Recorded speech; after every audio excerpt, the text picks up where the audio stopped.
Can I just say, I really don't think that David Baszucki's even human. At least I think Matt and Eliza, which are the two people besides David in this interview, at least they seem human. David, though, he doesn't seem human. The way he talks is just like... Welcome, I'm Dave Baszucki, founder and CEO at Roblox, and you're listening to Tech Talks. I shoved a pencil up my asshole, and it felt really, really good.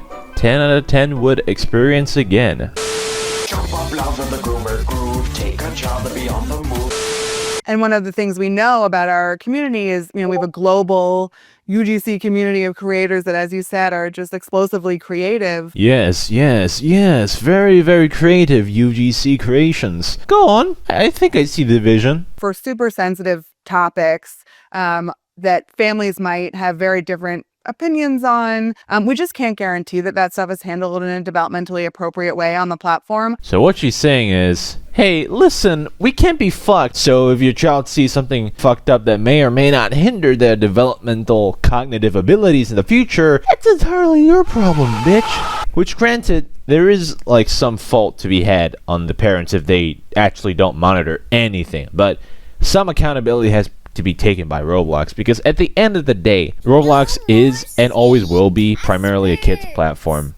Like, you go on YouTube, like you search up in the incognito tab or whatever, right? The first few things you see are thumbnails which look way too colorful and bubbly.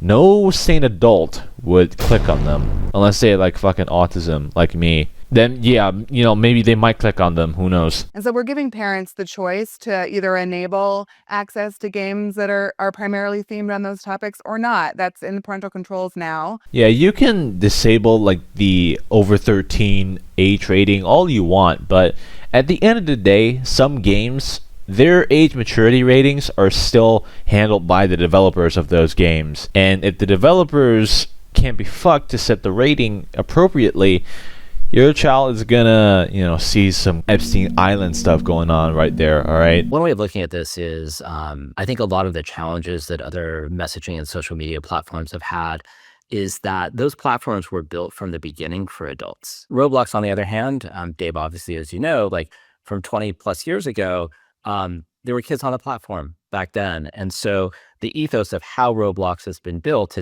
with this understanding that there are kids and there are young adults on the platform. And so everything that we do from a safety perspective begins with that. So you guys knew that Roblox was a kids platform since the start, from 2006, which is almost 20 years ago, by the way. Why would David go ahead and say, hey, let's date on Roblox? That great idea. Yeah. Get the pussy out, right? Yeah. Do you believe that I'm not gay yet?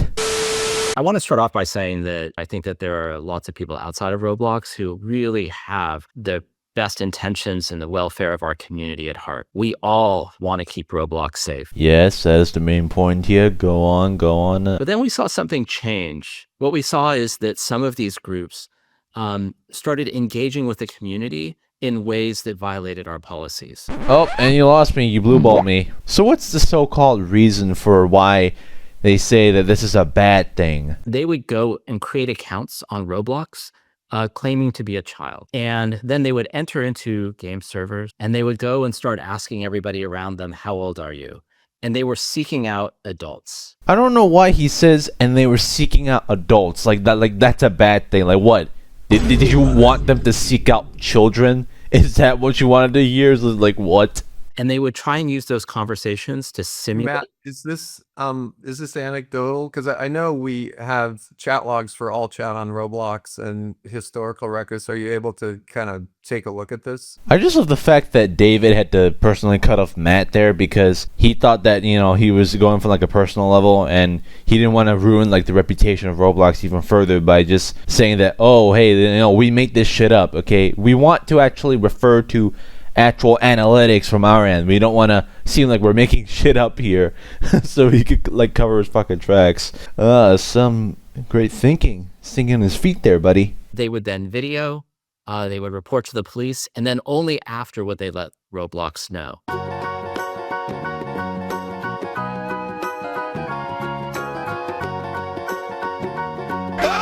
I don't know why they're complaining here. It's quite an egregious non sequitur.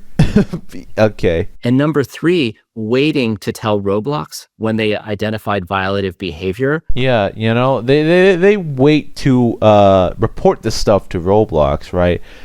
But you do the same thing by waiting a really long ass time to ban actual predators, even though there's already been like tons of words and messages sent to Roblox directly. It's really in your face, telling you, hey, this is a bad person, please get them off your platform. But then you wait a few days, and then only after that then they finally ban it to save their reputation. That's kind of hypocritical right there. You can't really get away with that one.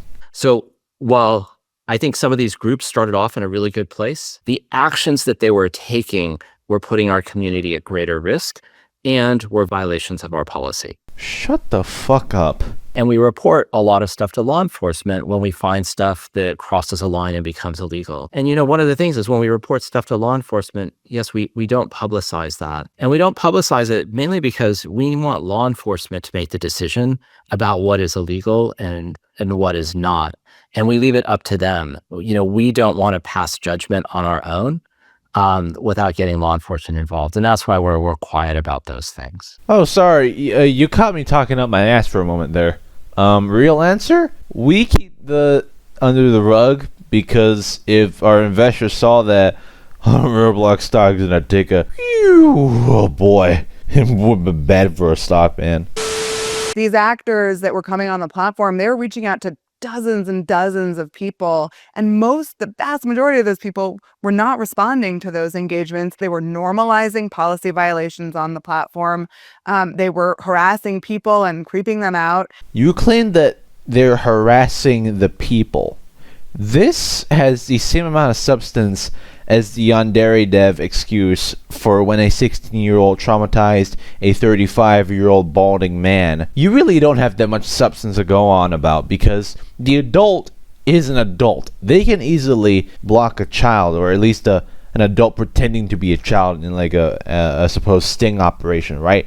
They have the mental capacity to do so. If they're not mature, that's honestly their problem. And if they make it to a point to harm them because they think that they're actually children and want to engage with them, then they're fucked up people. But once again, that's their problem. It's not the problem of the interviewer. They deliberately made the choice to respond to them or not. Are you actually this fucking tone deaf?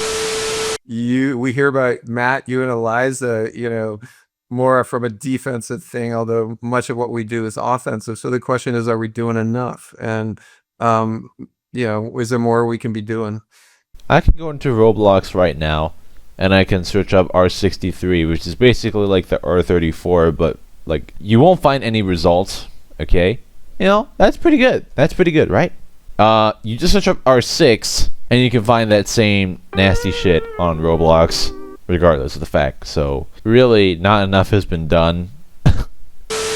I think one thing that's really challenging on this global immersive interactive platform is that we have content created by developers and creators and content created by the community, by the users that are in that game.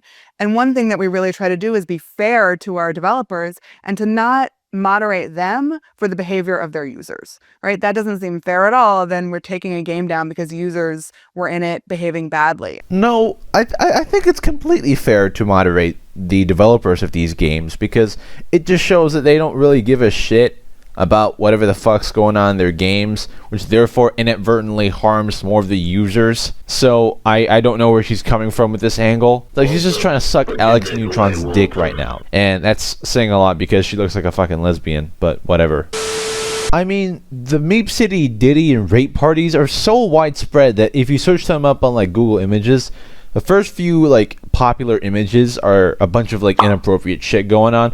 It is like so mainstream, you really can't not put the blame on the developer for this. I think what she's referring to is whenever Roblox puts like a game under review, but literally all the time whenever games are put under review, they don't actually get reviewed. It's basically just a nice way of saying, hey, we're shutting down your game. Yeah, and you can't do anything about it now, so piss off. So for the developers who actually want to understand why the game was taken down and find ways to actually change it, Roblox will not let you change it, even though they say it's quote-unquote under review. And when you try to contact them saying, hey, you know, I think I found a way to make this game a lot more safer, just give you the cold shoulder and just like...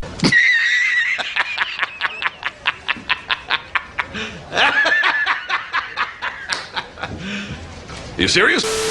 Anyway, if you like this video, make sure to give this video a thumbs up, possibly share it with a friend, subscribe to join the family. I make more of these Roblox videos, be it gaming videos or rant videos, and sometimes I might play other games as well, like Five Nights at Freddy's. And yeah, with that being said, I will see you guys next time.